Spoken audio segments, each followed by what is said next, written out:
Hey, how's it going? It's Ashley Rose. As you know, you can call me Ash. And yep, we are back again on the channel doing some band history. We do have some upcoming interviews as well and some updates. But as you know, I took a little bit of a hiatus. We always need a good holiday here or there. I think everyone can use some time off.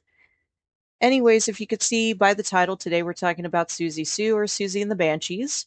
So, yeah, anyways, we'll get to it. This episode was written by Jameis, and yeah, let's start.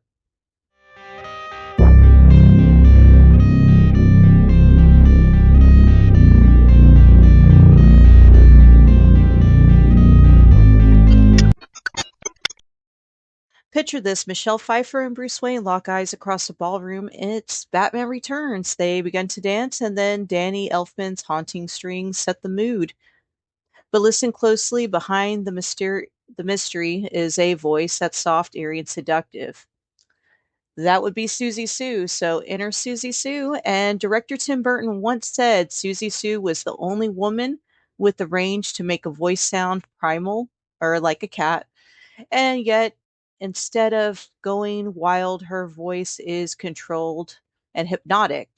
The song she created with Elfman was not only matched the scene's tension, it amplified it. Her lyrics told a story of their own, one that could stand alone and be replayed again and again and again.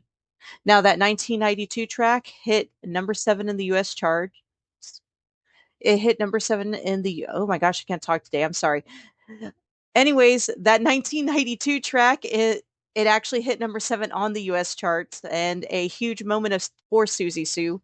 Just a year after that, their first US number 1 dance pop hit, Kiss Them For Me, was also on there. But Siouxsie and the Banshees were not an overnight sensation.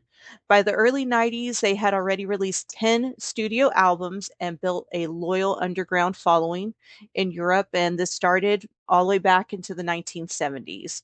Their sound was unique. Every song that they had, they called a playground twist. Think tribal drums in Icon, acoustic meets distortion in Mirage, and even xylophones in punk songs.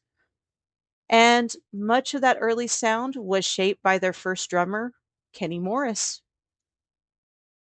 Kenny Morris didn't stay with the band too long, but his influence did last. He mostly used toms, uh, basically skipping cymbals completely, giving the music a dark, a deep feel. Drummers like Joy Division's Stephen Morris and Baja's Kevin Haskins were inspired by his style. His beats weren't just background noise, they ended up telling stories.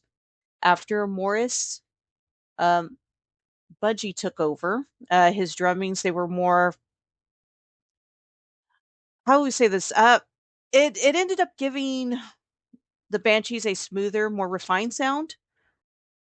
This episode is powered by Curse Cosmetics. Use my code AROSEDISTORTION for 10% off, where horror meets beauty. And also go to Abracadabra NYC, where horror is year round. The year round Halloween store. That's Abracadabra NYC. Same code for 10% off a Rose Distortion. Together, these drummers help push punk into something new, which would create post punk. Now, I'm not saying one person is more in charge of creating post punk, but I definitely say that it was an influx of influences throughout that decade and that particular genre, which would lead into post punk. Now, punk was raw, post punk was more introspective, less shouting at the world, more questioning your place in it. And post punk has always had, a big part of the goth subculture.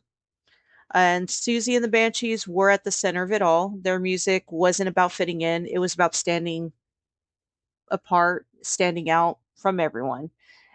Sounds and from songs like Happy House and Hong Kong Garden had a deeper meaning beneath the catchy hooks.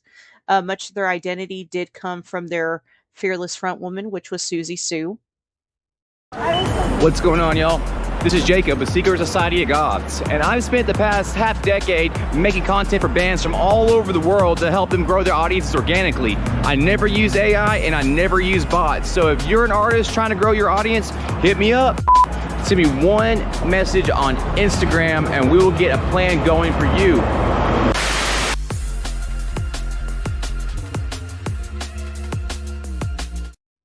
Siouxsie Sioux wasn't like other singers. She wasn't trying to be sexy or sweet. She was powerful, she was mysterious, and she was real.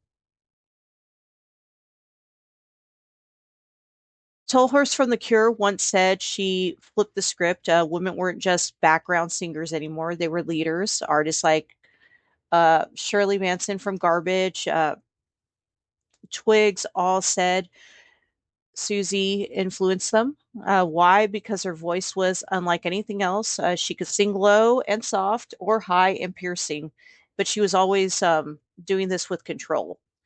And the wildest part, she didn't sing in front of an audience until the night of her very first show, opening for the Sex Pistols in 1976. She had no practice. She went off of her instinct, and behind Susie's voice was a signature sound led by bassist Steve Severin. He used his jazz bass, special pedals, and even played upside down for a unique swirling effect. He pulled inspiration from Jack Bruce and even Paul McCartney. It wasn't just music, it was a mood. The Banshees ended up dominating the 1980s, releasing 7 albums in the decade alone. But by 1995, their final album, The Raptured, that's when things started to fade. By 1996, they split. Susie and Bungie became the Creatures. While a small reunion tour did happen in 2002, a full band reunion wasn't yet to happen during that time period. Today, Susie and the Banshees are often remembered for their 90s hits, but their influence runs much deeper. In 2007, Siouxsie Sioux reflected on women in music, saying, "It's become more about image than a message, but punk gave women permission to be loud, to play instruments, and to be angry." Over the years, she's grown to understand her place in the music industry and how she's helped kick open doors for generations of female artists. And of course, once again, this is just a summary of everything. I can't discuss and talk about everything when it comes to Susie and the Banshees or Siouxsie Sioux. But, hopefully, we'll get to some more episodes and we'll talk about that. Susie and the Banshees, they weren't just a band, they were a movement, they were a sound, and they were a statement. They helped transform punk into something deeper. They influenced the goth subculture. They were more emotional, more artistic, more human, and it all started with a voice that no one saw coming until it was just too powerful to ignore.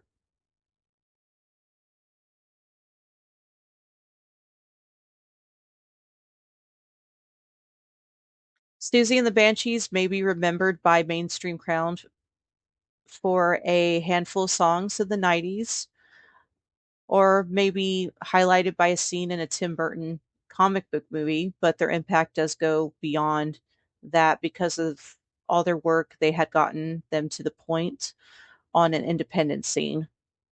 While on a 2007 press tour of her solo album, Siouxsie Sioux paused when she was asked about the long term effects of women in punk rock by Magnet Magazine.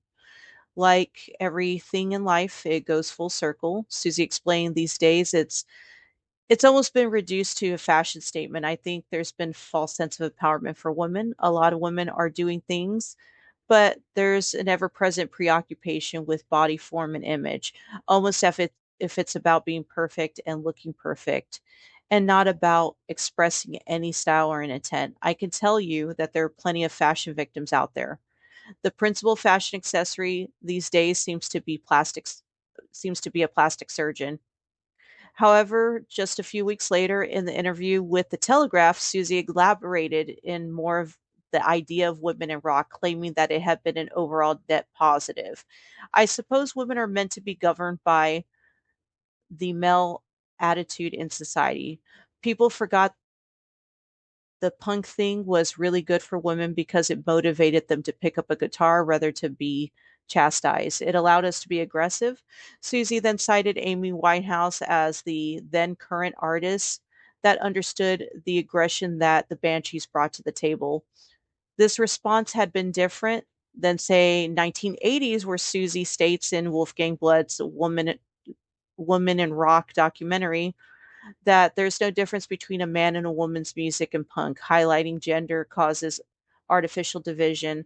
Though she does claim to sing better than any man on the scene, and it seems that a time has passed, Siouxsie seamlessly became more aware of the ground she broke and her importance to the women in liberation in the arts.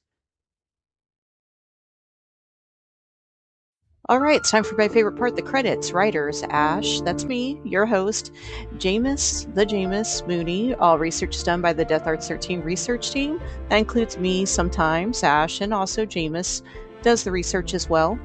Executive producer, that's me, Ashley Rose, your host. And special thanks to Curse Cosmetics, Abracadabra NYC, 8-Bit Magnet Co., Rep Sports, Raise Energy, Club Early Bird, Canva, because I feel like no one thinks Canva, and Secret Society of Goths, telling secrets for over 7 years.